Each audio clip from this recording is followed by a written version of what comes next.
Hey there. When it comes to OSHA recordability, there are 4 questions that you need to ask yourself.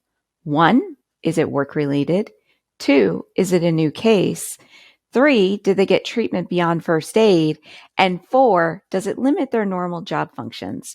Today, I want to focus in on that very first question. Let's get to it. Hey there. Welcome to the Safety Geek. If we're just meeting, my name is Bri, and I am a career-long safety professional with 20 years of dedicated safety management experience and another 6 years where it was just part of my job. I'm also a CSP, and I had the opportunity to be an SGE with OSHA and help them with VPP evaluations. Now I spend all of my time coaching and training workplace safety managers just like you and helping them create world-class safety programs that are both effective and efficient. It is the mission of the Safety Geek to elevate the position of the safety manager.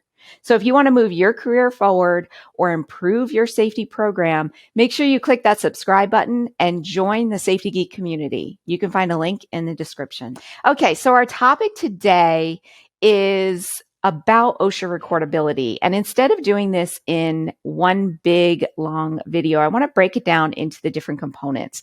So today, what we're going to talk about is the very first question that you need to ask whenever an injury happens. And that is it work related? So a little caveat before we get started. I am talking about OSHA recordability. I am not talking about compensability for your workers' comp insurance. Those are 2 different things. And the way that I like to describe them is that they play in totally different sandboxes. Whether or not something is OSHA recordable has nothing to do with whether or not your insurance company will pay for the claim. And a lot of times the insurance company will pay for claims that are not OSHA recordable or not even work related. So I'm not even going to get into that. This video is just about OSHA recordability.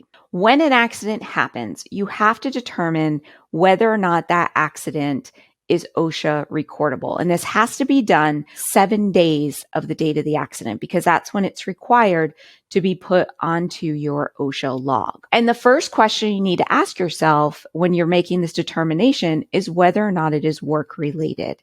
And what I have found in the past is that there are accidents that happen that people just assume because they're not compensable, they are not work related. So they don't pass this first question. And that is not true. There are a lot of things that make a claim work related. So what exactly does work related mean? Because this can get tricky depending upon the type of work that you do and where the accident happened. Basically, work related comes down to where the injury occurred and also the time that the injury occurred. Was the employee on the clock at the time or about to be on the clock? Those type of things. The definition for work-related is when an injury or illness occurs on the employer's premises. So what I want you to think of is where your work site is. And if you have multiple work sites, think about that too. And draw an imaginary fence around your property line.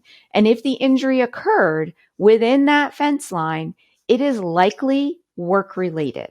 And other locations are not on the employee premises, but they were doing work-related activities. So think about salespeople that go off and visit customers' locations, people working from home, people on a business trip. If they're doing work-related activities and they are present and they are doing those as a condition of employment, then it is considered work-related as well. So examples of things being work-related could be that your employees are on break and they are in the cafeteria and they trip and fall. That's a work-related injury, even though they're not working at the time of the accident. Other work-related things could be if you had like a food truck that actually parked on your property and they got the food from the food truck and maybe, I don't know, they cut themselves, they hurt themselves in the process of doing that. That would be work related. Let's say that they're on break and they're working on their car in the parking lot because that is on the employer's premises and they are technically on the clock at that time because breaks don't count when you talk about on the clock time and they hurt themselves fixing their car. That is work related. If they get bit by an insect while they are doing work-related activities. That is work-related. So the insect bite, I've had a lot of insurance companies not cover insect bites, but it still has to go on the OSHA log because it happened within the work time when they were working. So let's talk about what's not work-related. Sometimes that's a bit easier than talking about what is work-related. Generally, my rule of thumb is if it is on the company premises within working hours, I consider it work-related unless it hits one of these exemptions. So the very first one is that they are present in the work environment as a member of the general public. So if your company is open to the general public, so let's say you're a Lowe's or a Home Depot or something like that, right? And your employee is coming on present as a member of the general public, it is, and they get injured, it is not work-related. That actually falls under liability. However, if when they come on property as a member of the general public, and then they go, oh, wait here, I need to go talk to HR and pick up my paycheck or something. The moment that that is done, they're now there as an employee. And if they get injured from that point forward, it is then going to be work-related. Interesting, right? Next is if they are voluntarily participating in a wellness program. So this is why when we do a warm up for work or a stretch and flex program, we want to make it voluntary. I always make it mandatory that they stand there, but voluntary if they actually participate. So that way, if they are injured, because there is a high risk of injury if they don't do it correctly, it is not OSHA recordable. Whether or not it's compensable is a whole nother question. Next is if they are injured solely as a result of preparing food or drinks or for personal consumption. So let's say they're heating up some soup and it gets too hot and they spill it on themselves, or they spill a cup of coffee that burns their hand. That is not OSHA recordable if it is for personal consumption. Now, if they're heating up that soup for their boss or for another employee, or if they're heating up that stuff for somebody else and they are within their working hours, that could be work related. That's a hard thing to control. Keep those questions in mind when you're determining OSHA recordability. Another very tricky one is personal tasks.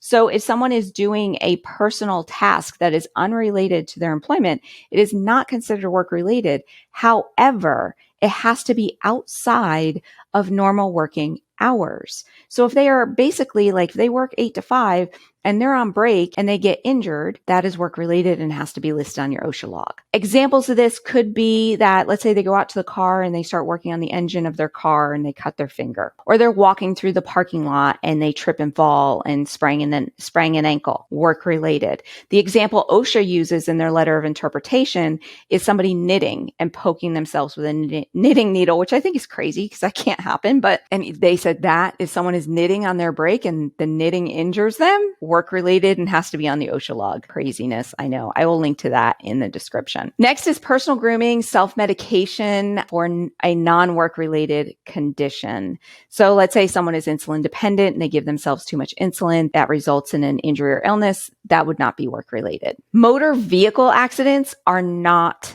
work related if they happen within the company parking lot or the access road. So it's the road that they need to use in order to get to the company address, not public roads. So it has to be an access road in order for it not to be work related. Motor vehicle accidents that happen in your parking lot. So think about this. Someone is on break. They're within working hours. They're walking through the parking lot. They trip and fall and break their ankle. That is work related. But they're walking through the parking lot and they get struck by another vehicle. Not work related. Craziness. I know. Next is recreational facilities. So if you have a gym or a yoga studio or a daycare or something like that within your company and the injury happens within those facilities, it is not considered work related. And the last one is parking lots as part of a commute. So you have to consider commute is driving to work and driving away from work. There can only be one commute a day in their rules. So if they were to leave in their break period to go to a restaurant and come back, that is not commute. It is driving to work at the beginning of the shift and driving away from work at the end of the shift. If the injury happened in those periods, it is not work related. So the example that they used was like somebody getting out of their car and tripping and breaking their ankle. If it is part of that morning commute, it is not going to be work related. But if they did that like on their break time, then it is work related. It's definitely a confusing one. So what I will tell you is that a lot of companies get this wrong. They look at things that happen at break time and they don't consider it work related, or things that happen because they're doing personal tasks, even though they're on company hours at the time, but the task isn't work related. They don't consider it work related and they don't put it on their OSHA log. Now, quite honestly, you probably wouldn't get caught. The OSHA log is there to help you determine what your trends are and what your problem areas are. We report it to OSHA so that way they can come up with data for the industry and they want you to be accurate. There is a very good chance that like your OSHA log, you keep it for however long you keep it for. I know there's some discussion about 6 months or 5 years. The likelihood of somebody looking at that OSHA log is very small. If somebody was to trip and fall in the parking lot on their break and you don't put it on the log because it's not compensable, or it may not be compensable, it's very likely that it would never get caught as being an error on your log. But this is a very bad way to look at it because you want to make sure that you include everything possible and that you classify your injuries the right way so that way you know what your problem areas are and you can develop programs around them. Now, work-related is just one question out of 4 to determine OSHA recordability.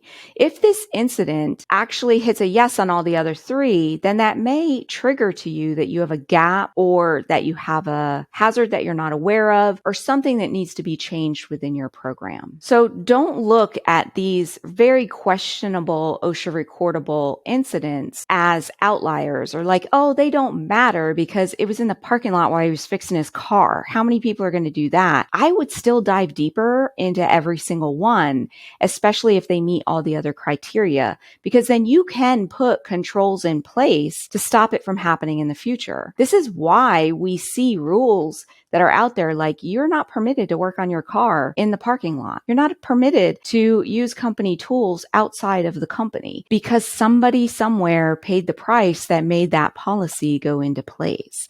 So think about that too, is like don't ignore these, even if you could possibly get away with ignoring them. Look at them more as signals for where you can make changes in your program. Okay, my safety friend, that is what I have for you today.